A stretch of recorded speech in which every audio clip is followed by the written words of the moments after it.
expectations from you to be being a minister. All You are the okay thing with alright. this? Ogda Paulo diga. Mari काम ना. But yeah, okay.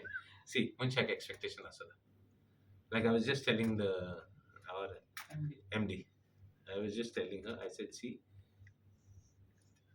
our target is there. A goal is there. हम चार party आमदार झाला, minister झाला ना म्हणून that zeal, enthusiasm, passion, love for work to help my people doesn't stop me. All these are small battles.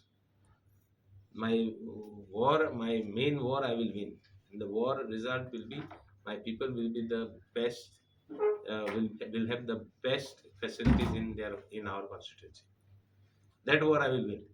And where I am supposed to reach, I will reach. No one can stop me at that point of time. एक मनशाक there is destiny but कितें आहा तें कोणाच्यान व्हरों जायना. तें बरयलो आहा, सद्दां म्हणलो आहा. Some things are written in letters of gold म्हणून. So there are some things written in letters of gold for me, which I am 100% sure and I believe and I have faith it's going to happen.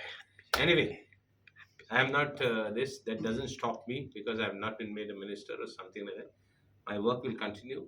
On the contrary, it has given me more energy and more boost to work more. पण मेळो ना म्हूण रडटा पण आमी मेळो म्हूण रडना मेळना म्हूण आनी काम कोत्ताय मुखार म्हणपाक. That's it. Okay. Thank you. Thank you. Yes.